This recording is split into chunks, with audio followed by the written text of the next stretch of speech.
In this video, I'm going to discuss the pros and cons of blowing leaves off woodland trails at Fair Hill Natural Resource Management Area in northeastern Maryland.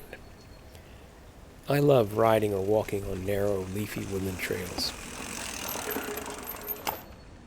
However, I recognize that some folks would rather ride or walk on bare dirt. A number of reasons are given. Some folks say that right after leaf fall, it can be hard to see the trail, and that leaves obscure dangerous hazards in the trail. And some mountain bikers say they can ride faster when they don't have to negotiate leaf-covered terrain. Whatever the reasons, the practice of blowing leaves off the woodland trails at Fair Hill has really taken off in recent years. This trend has certainly been facilitated by the availability of light but powerful leaf blowers. After all, who would want to clear all those miles of trails with an old-fashioned rake? But because we can now easily remove leaves from trails doesn't necessarily mean that we should. In this video, I'll make the case that blowing leaves from woodland trails is a practice which, on balance, degrades both the trails and the walking or riding experience. Just the way grasses protect soils in open areas, leaf litter protects woodland soils from erosion. When raindrops strike bare soil, they pick up soil particles and carry them off in rivulets. In mature woodlands, dead leaves on the ground dissipate the energy of falling raindrops. Beneath the top layer of fresh leaves are decomposing leaves from previous years, also known as leaf mold, which form a porous transition into the woodland soils that allows the water to percolate through to the groundwater rather than run off on the surface.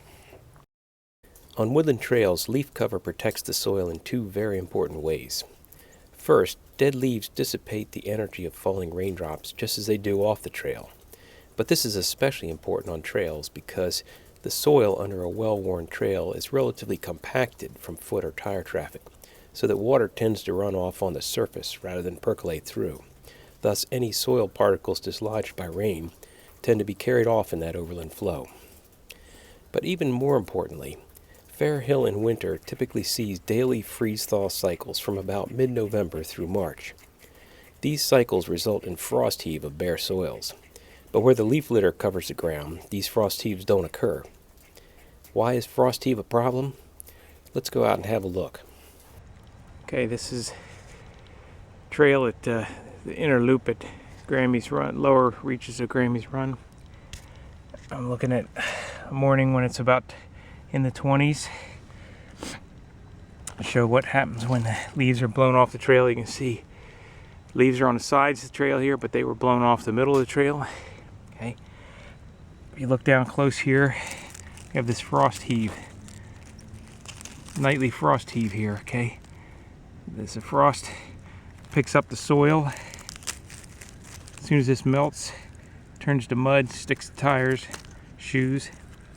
If you pan right over here to the edge where the leaves are, there's none of that. See? Get it down underneath. Just all it is leaf litter, and it's damp under there, but it doesn't frost heave. Leaves act as an insulator, thermal buffer.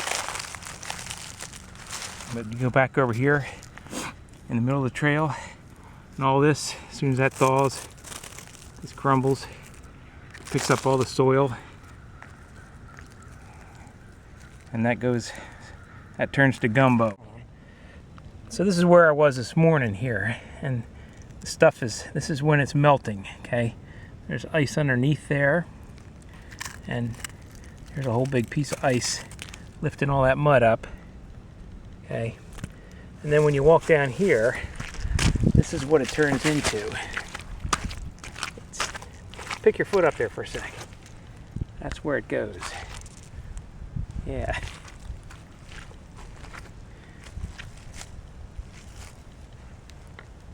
We are down closer to Grammy's Run, and here's another section here. Okay, here's some of the frost heave from last night. This is part that hadn't, because it's not all that warm today, so a lot of it's not completely melting, but we have the frost in there. But if we go up here to this little section, and for whatever reason the leaf blowing was not permanent structure, and you look underneath, that's firm. That isn't going anywhere. No frost heaves. It's damp under there, but it's like hardpack. Okay? As opposed to over here, which is soft and mud and comes right up. So, how often do these freeze-thaw cycles occur at Fair Hill? This is a chart of the daily minimum and maximum air temperatures from the weather station near Fair Hill Nature Center, showing the cold season of November 2012 to April 2013. You can see from the chart that daily freeze-thaw cycles are the norm, not the exception. In fact, last winter there were 112 days when air temperatures dipped below freezing at night and then rose well above freezing during the following day. And this is a conservative estimate of the actual number of freeze-thaw cycles, because when the winter sun strikes the bare frozen soil, it can thaw even when the air temperature remains below freezing. During this same period, there were 16 inches of precipitation, so plenty of opportunity for soil erosion. So the evidence that this stuff is causing sediment movement is right here. Now this is a section on that same part of the trail, a little lower down. Here's some of last night's frost heaving, okay? And it's lifted up the entire surface here. But what frost heave does is it brings moisture up from the deeper soil that wasn't at the surface. See the way all this stuff is perched, ready to drop down? A little later on in the day, it looks like this. You don't know that it was up, but it's very loose. And the fact that it's moving is evident right down here. This is the base of a tree that came down, I happen to know, this summer. It dropped down from another thing and kind of stuck in right here. But we have the grade in here.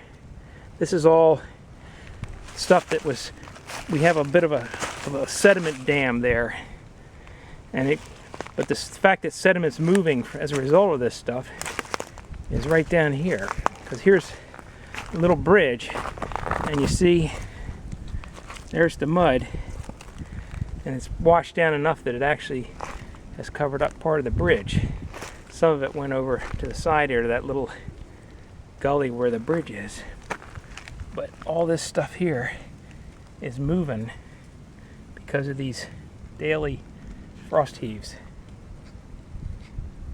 So, the price we pay for a few weeks of fast, leafless mountain bike riding in the fall is about 4 months of poor walking or riding conditions and significant trail degradation throughout the winter and early spring. And if the justification for leaf blowing is to reveal hazards such as roots and rocks, it should be noted that the severity, if not the very existence of many of these hazards, is a consequence of leaf blowing and the resultant soil erosion.